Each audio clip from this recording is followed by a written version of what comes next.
ジャパニーズポッドキャストビル桜子。皆さんおはようございます。こんにちは、こんばんは、桜子です。ジャパニーズポッドキャストビル桜子を聞いてくださりありがとうございます。このポッドキャストは日本語を勉強中の方へ向けたポッドキャストで、日本の文化や行事、食べ物や私の体験など日本の日常を日本語でお送りしています。今回は日本人のヘアケア事情と美容院床屋についてお話ししたいと思います。実は私、先日髪の毛を切ってロングヘアからボブスタイルになりました。久しぶりのショートヘアで髪の毛洗うのもドライヤーで髪を乾かすのもめちゃくちゃ楽になりました。どうして髪の毛を切りに行ったかというと、何年も肩甲骨の下ぐらいのロングヘアだったんですね。毎回美容院に行くたびに髪の毛をサラサラのストレートにするために宿毛矯正をしていました。手入れはとても楽です。セミロングの長さから今のロングヘアになるぐらいまでに10ヶ月ぐらい伸ばしておりました。最近もう少しお着物も日常的に着たいなーって思うと、ロングヘアだと必然的にまとめ髪になるんですよね。まとめ髪というのは髪の毛を一つにまとめて上に上げたりお団子ヘアにしたりするヘアスタイルのことです。まとめ髪だとちょっとカチッとした印象になってしまうので、もう少し柔らかく髪の毛をできないかなと思って短めのボブスタイルにしました。手入れの簡単さやイメージを話したりして美容師さんと相談してヘアスタイルを変えました。皆さんは美容院や床屋さんにどれぐらいの頻度で行きますか？男性の方ですと髪の毛がもともと短いので1ヶ月から3ヶ月ぐらいの頻度で利用されるんじゃないかなと思うんですけど、どうですか？私は清潔感を大事にしたいなと思うので、毛先を切り揃えたり、トリートメントとかメンテナンスとして髪の毛をバッサリ切ることはなくても、ちょこちょこ通うって感じですね。でも、その宿毛矯正をしていることで、かなり手入れが楽になるんですよ。そんなに頻回に美容院に行かなくても、なんとなくいい感じになる気がします。今までは宿毛矯正とかしていなかったんですけど、2年前に宿毛矯正したら手入れがめちゃくちゃ楽ってことが分かったんですね。ドライヤーを十分にできなくても髪の毛がほぼほぼもうまっすぐになっています。朝起きてつげの櫛でさーっと解いたら髪の毛がもうしっとりといい感じにまとまるんです。子供と一緒にお風呂に入ったり寝る準備をしていると自分のことをする時間がなかったりするので、宿毛矯正かけてるとめちゃくちゃ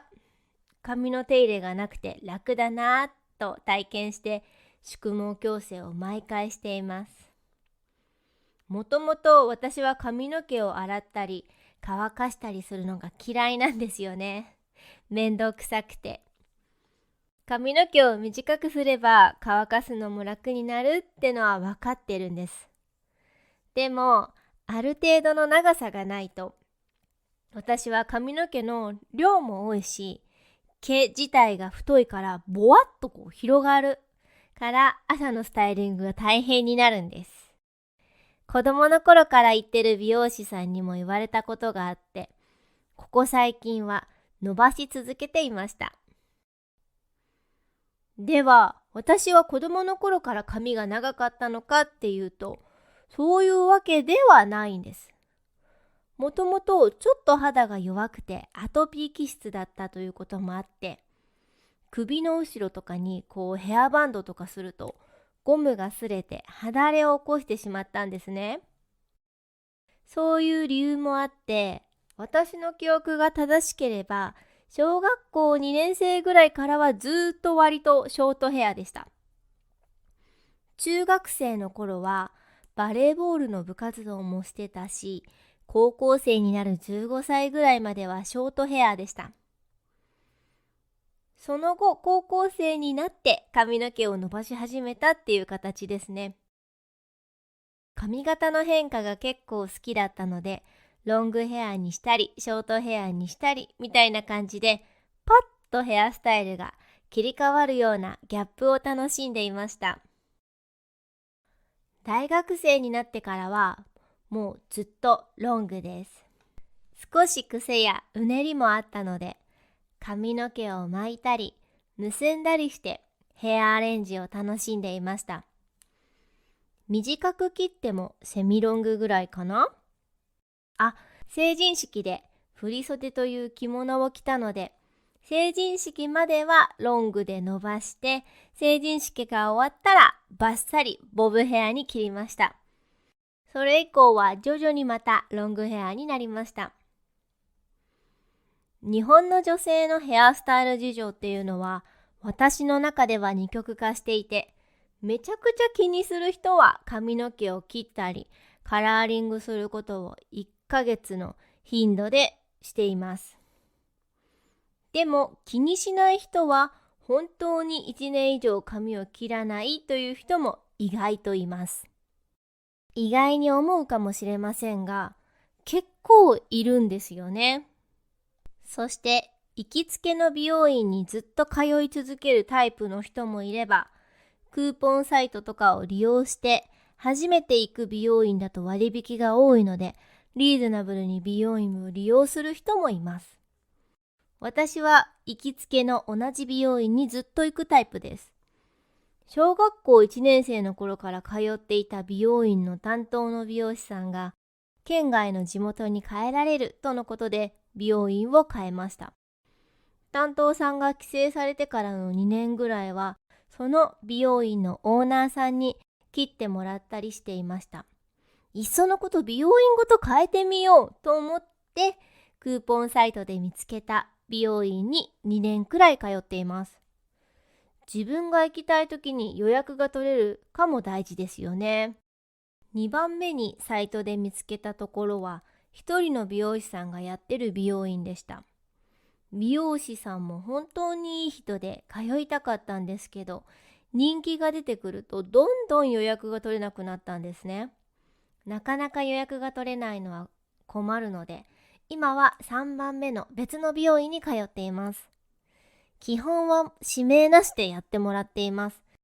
指名なしだと予約が取りやすいし、技術が安定しているので、誰に頼んでもあまり変わらない印象です。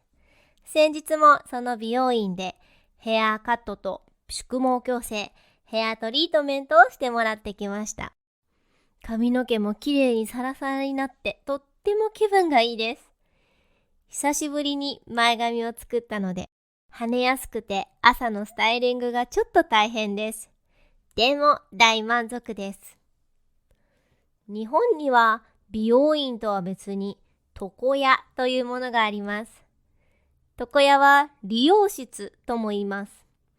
赤色、青色、白色のサインポールを街で見かけたことないですか？くるくる回って営業していることを示しています。床屋さんは男性の髪を整えることを主な目的とした施設です。ヘアカットやシェービング、ひげ剃り、眉整えなどを行います。単発や整髪の技術に特化していることが多く、古くからある伝統的な利用文化を担っています。床屋さんには女性はあまり行きません。床屋と美容院の違いもあって、床屋は顔剃りやシェービングができますが、美容院は法律上それらができません。また、床屋は単発や整髪中心、美容院は長髪やスタイリング中心なので、利用する人の目的が少し違ったりします。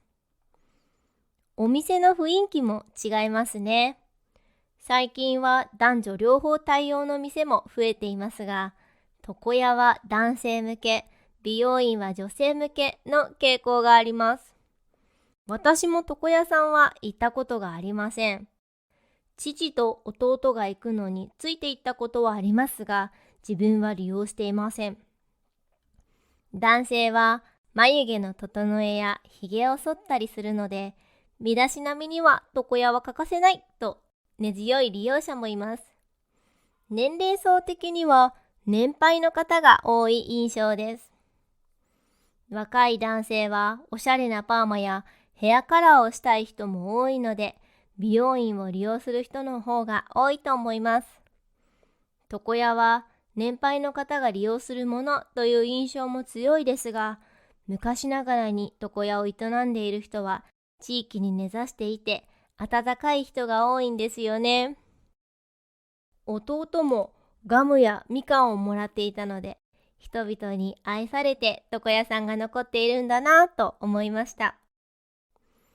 今回のお話はここまでです。皆さんの住んでいるところのヘアカット代はいくらですか？日本のヘアカットは4500円くらいからが相場です。他の値段もヘアカラーやパーマは1万5000円くらいで、宿毛矯正は2万円くらいです。世界と比べると高いかな？どうでしょう？ぜひコメントで教えてください。最後まで聞いてくれてありがとうございました。次回のポッドキャストでお会いしましょう。まったねー。